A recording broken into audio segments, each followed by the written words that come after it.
one more again. Where my hose at? One more again. Where my hose at?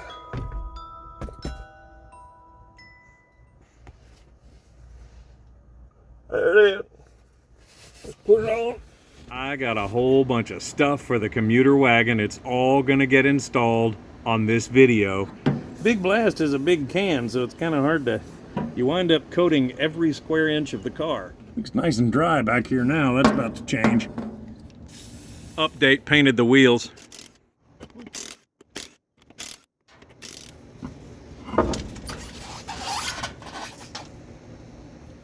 Gonna go inside, get my line wrenches. Now remember, when you're breaking loose a brake line,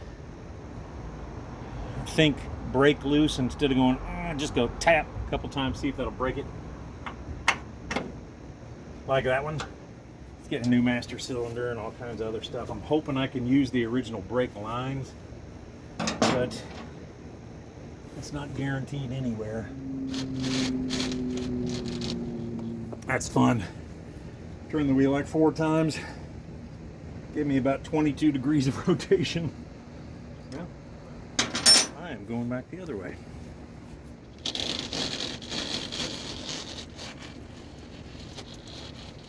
I bet a lot of you guys have been wondering where this little project has been, because it has been sitting for a minute. Had to make a journey up north. Did lots of cool video of that though. If you happen to get a chance, I hope you check that out. A constant with me is that I will very rarely have exactly the right tool for the job.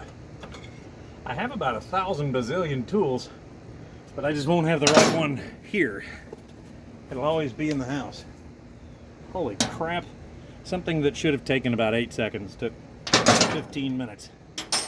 Gonna get my box of stuff, which, yeah, in the house. Gotta see if these are different part numbers for left and right side. VH 36550. VH 36550. Same on either side. That's comforting. This car sat in a garage for a whole bunch of years, and that's why honestly I'm not terribly surprised that this is coming apart as easily as it is up here, because I saw this before. One thing is, I've not seen the back, and the back could obviously be terrible.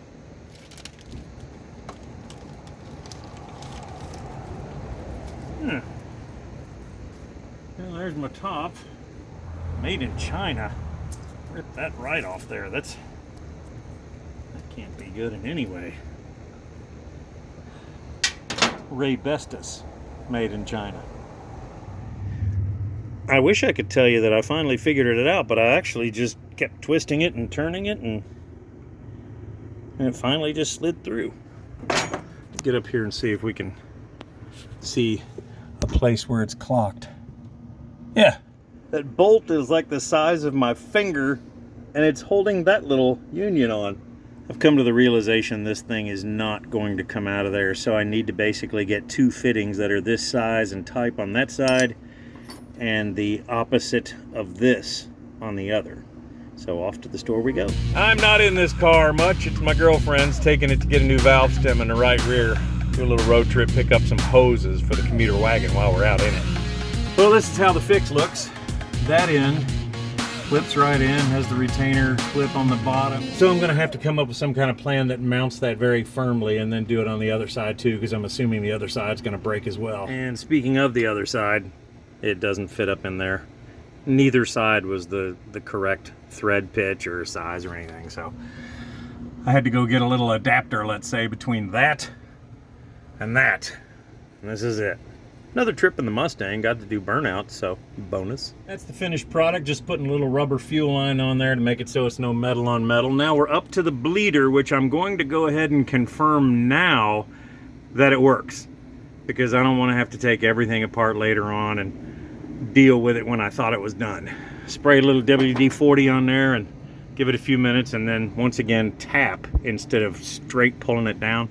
Well, it's time for the unveiling. Had a lot of you guys asking me time and again what's going to go on here, and I couldn't tell you, not because it was a secret, but I had no idea. It's now been solved. My buddy helped me pick out these, and I think when you see them on here, you're going to just be astounded at how absolutely perfect they look. Yeah, those original ones will go with the car if I ever sell it.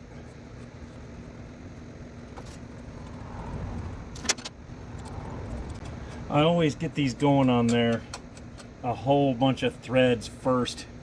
I don't want to just power them down with that 1/2-inch drive and mess something up. But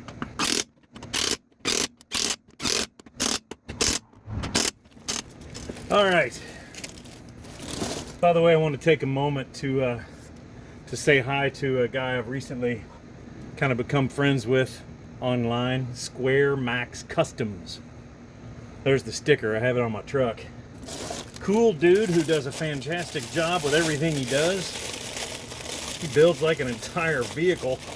I mean, from the ground up. He's currently making like this crazy 4-door Jeep thing. Now these, you may or may not have seen them. 63, 64 Mercury.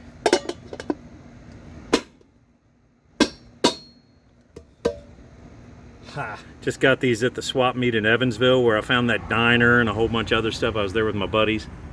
Look at that. I can't wait till I get this on the ground and you see what the whole set looks like. It's gonna be so sweet. Now to move on to the driver's side, not gonna show you any of that because you already saw it. That, however, is ride height, and that looks so good right now.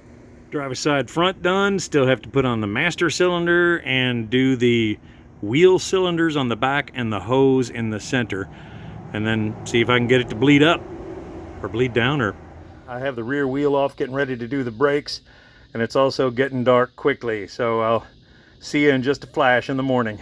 Now, before I get started on the back of this wagon, we have some constant things here in Florida. You've heard about them. Florida man, alligators, the little lizards, and wasps. Believe it or not, there are wasps everywhere.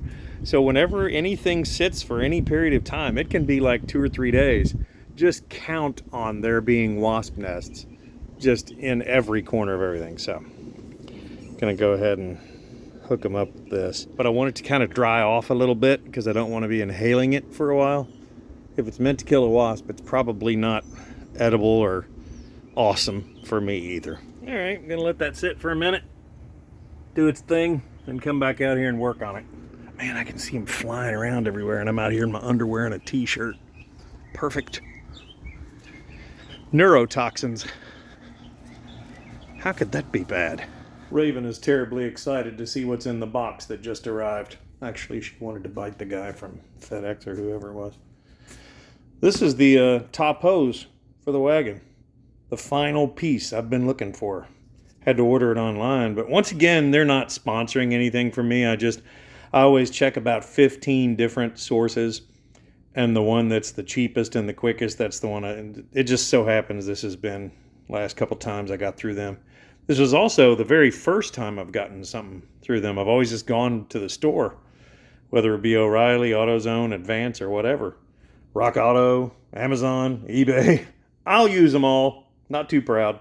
And there was padding in the box with my radiator hose. Okay, this is the first time I've ever seen this happen. Believe it or not, these are the proper hoses. They're just incredibly similar depending on the angle, but they both are very similar on the car. It's kind of weird. This one is the top one, this one's the bottom one. Almost identical, just I lined it up on the car, and it's crazy how close they are. Of course, you know we have a different brake setup on the back of this car. It's not disc, it's drum. A lot of cars in 1967 still had 4-wheel drum, even like Camaros and stuff. Corvette didn't, but you know, most cars. This one is probably, I'm gonna have to tap it a little bit, but not a whole lot. Get my hammer here. Don't tap it too hard. You don't want to break this drum. I can smell that extremely old gas in there. I've never hooked up the tank yet. I've just had it running off of a little container under the hood. Man, I'm smelling some of that Jimmy Carter era gas in this thing. drum brakes have the tendency to want to freeze up after they've been sitting for a while. What's kind of weird is that the really early brakes, think like Model A on back, those, since they were all mechanical, there was no hydraulic system being used at all. Those, you can routinely get in a Model T that's been sitting for 70 or 80 years and push the brake pedal and it'll work. But we move forward, supposedly. All right, not bad. Got some dust. Doesn't look too terrible. Run your fingernail across it. Not bad at all. Here's what we're swapping out. The wheel cylinder. I'm going to take apart as little as I can of this setup because it looks like the shoes are really good. I'll be cleaning it all up, but basically taking this spring loose, this spring loose. Then on the back it's going to have two 7/16 or 1/2 inch bolts. So let's get on that now. By the way, that little cable you see, emergency brake. And as a buddy and I were discussing the other day, if you're ever messing with an old car or the car is going to be sitting for a while for whatever reason, do not activate the parking brake. If you can, if it's an automatic car, leave it in park and do not use the emergency brake. If it's a manual car, try to put something under the tire or chock it somehow, but generally don't leave an emergency brake on for years and years. That's not a good plan. Okay. It has been lubricated. Not a line wrench, but I don't have one in a 3/8, so here goes nothing. Ah, yes. That little bitty bolt is all that basically holds your brakes onto the car. Once this thing is out of the way, I'm just going to spray down everything. Funky, nasty one. Pretty straight and to the point. As you can see, there's your bleeder. There's the inlet and the two bolts that hold it on. And all that really happens with one of these is if you take this off, you'll see there's a piston in there. When you press on the brake, it shoves each end of this out. These pieces get shoved out. And that's how they actuate. Makes this whole thing shove outward.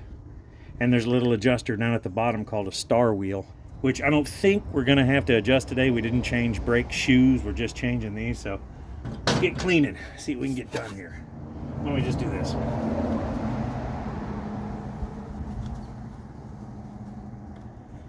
I have to take that glove off there pretty quick because it's going to start dissolving. Anyway, spray everything. Very quick little coat first because a lot of this stuff it's not very soft yet.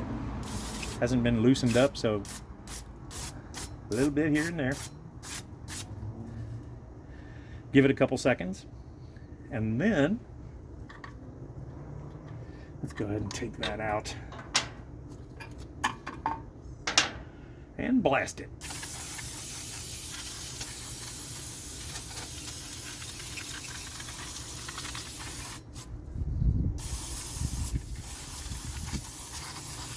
Give a nice little shot to the brake shoe itself too.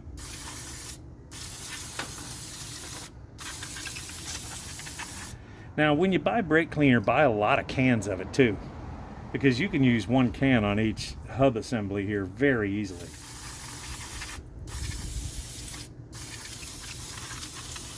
All right, take my glove out of there before it melts. Now we get to sit here and watch it dry off. Once again, Ray Bestis, made in China. The bottom one also says China. We have to look at these real quick to see if there's such thing as a left and right. Back in the day, they had some examples of each. Sometimes it was made just for one side. Now this one, if you'll notice, see one side has the inlet and the other's just a little pad there. See how that is the other way? Now let's get this other one and see if that outlet is drilled in the right place, or inlet. There is a left and right. See how that one is?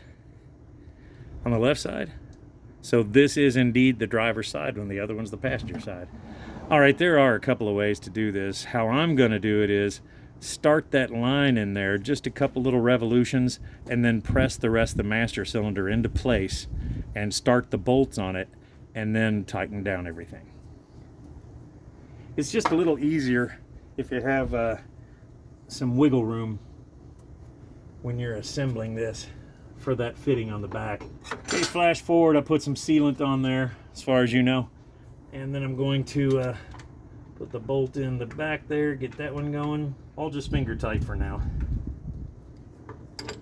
And since I'm using 1/2-inch drive, I'm trying not to go crazy on the bolts because this will rip them right off.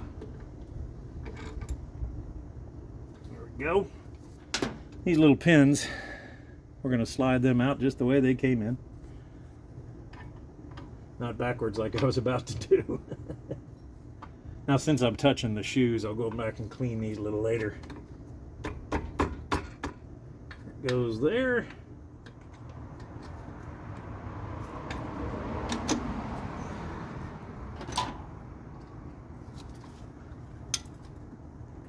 Okay.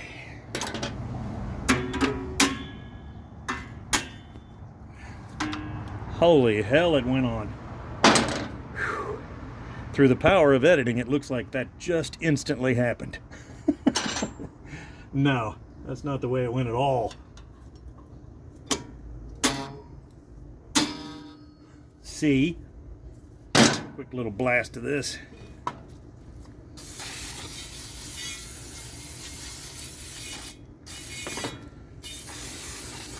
You don't have to dry this stuff off, just give it a minute and you're fine. Matter of fact, if you wipe it down with a rag, you may introduce some other stuff that you don't want in there. So, let's do this. Put it back on there. There we go. Perfect. Number 3 going back on. Now I realize the front 2 do have to come off to bleed the brakes up there. The back ones do not, however. I can climb up under there and just hit that that bleeder screw. Making some progress. As you may be able to tell, though, sun's about down, so I'm gonna zing this thing on. Put the center cap on, because I have to feel like I accomplished something today.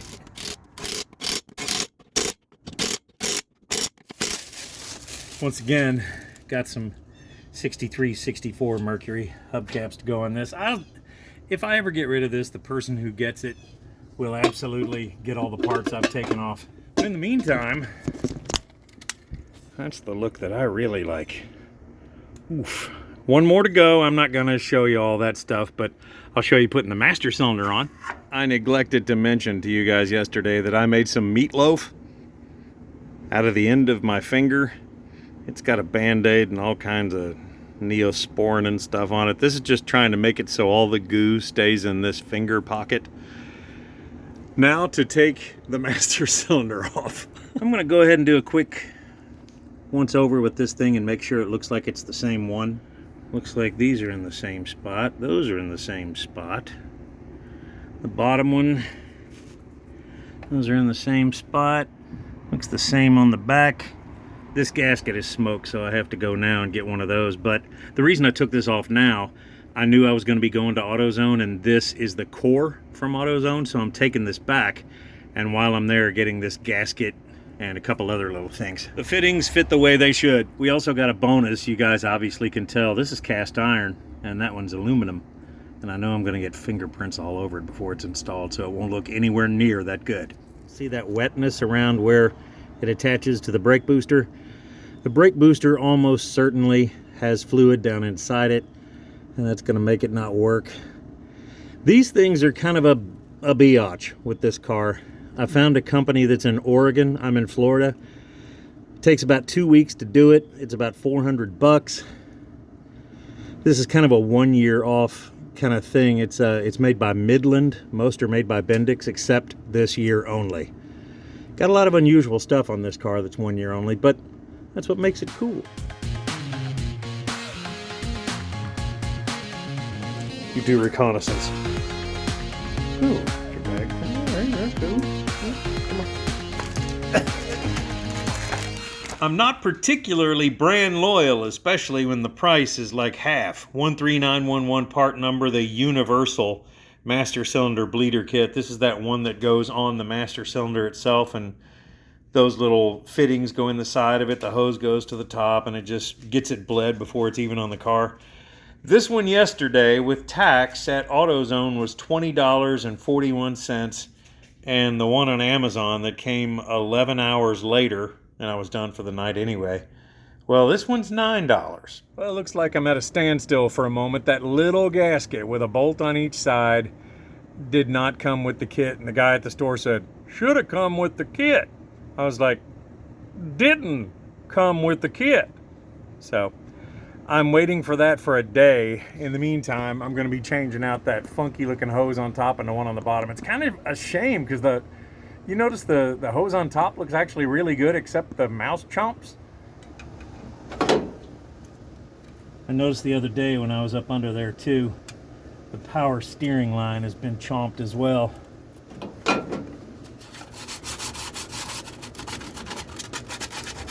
Clamp for that side. Clamp for that side.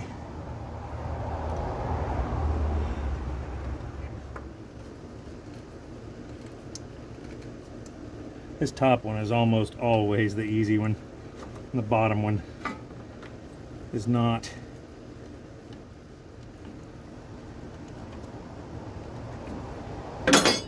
Alright. Bottom one's always the biatch, isn't it? Here's where we are now. I made a gasket for the back of the master cylinder. Got that all scraped and kind of cleaned up. The radiator is currently draining, so I could change the bottom hose, and it's of course draining into an approved PETA, OSHA, Mensa, NHRA, EPA approved container, as far as you know. But I'm going to top off the front and the back here. Then I'm going to let them both sit. Both are still full. Now that is what I wanted to see. I left the bleeder screws a little loose, and as I've been pumping, a little bit of fluid has been coming out of there. It's kind of a way of flushing the system, but I'm going to keep doing that and topping off both reservoirs. The back one was almost empty just now. This is kind of backwards from what you would intuitively think. The back one's for the front brakes, and the front one is for the rear brakes. Well, there's the bottom hose. Let's get it out of there. This is why you change out the hoses. See where that goes around there? That kinda was sealed. Before I go any further in this video, I had to move it out of the backyard. I didn't want to lay in the sand.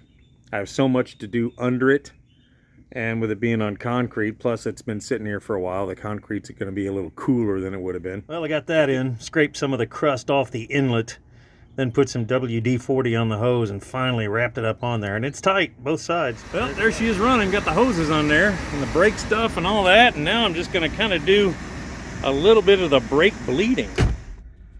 I sure do like this car. Just all the little buttons and switches and everything, and it's just so 1967, you know. Still have to get that working right. Everything else does work right. Goes into gear fine. Got to bleed me some brakes, and you and I are going for a cruise. Maybe go see the previous owner at his house, take him for a ride. I may also have to vacuum this. Good Lord, man.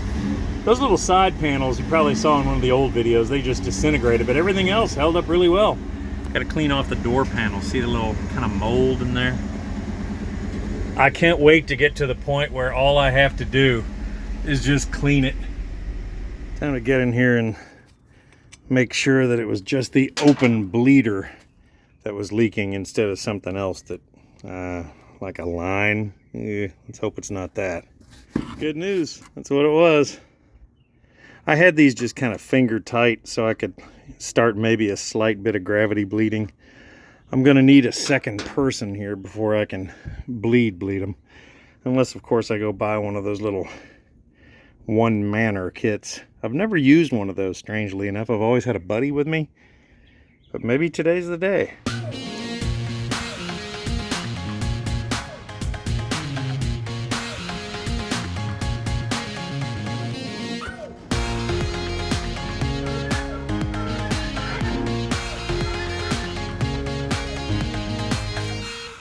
don't hate this moment.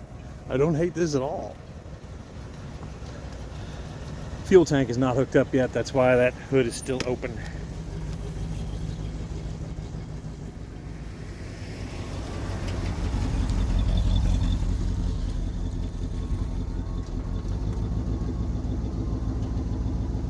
I gotta take you guys for a ride too. You gotta ride along. It's gonna be awesome. I gotta admit, this is pretty cool. I also have to admit the brakes are close, but not quite yet. And once again, that hood's open because the gas tank is actually sitting up under the hood. I'm having a hard time deciding what I want to do with the gas tank, because I could take it out of there and clean it, or all the gas in there is still seemingly just liquid. It's not all varnished up. It's not like tar-like. A little hot outside. But dude, cruising it down the road. Gotta go slowly. Don't want the hood to fly up. This hood made it all the way from 1967. Got the neighbors out here watching me drive by. This is a good feeling right now. Still a little bit of a coolant leak, and the back brakes are the ones that don't seem like they're quite pumping up like the front. Well, now it doesn't have to sit on the trailer anymore. Oh, I love this car. Next video, the gas tank will get fixed. The brakes will get kind of figured out, and you and I will make a little road trip in the commuter wagon.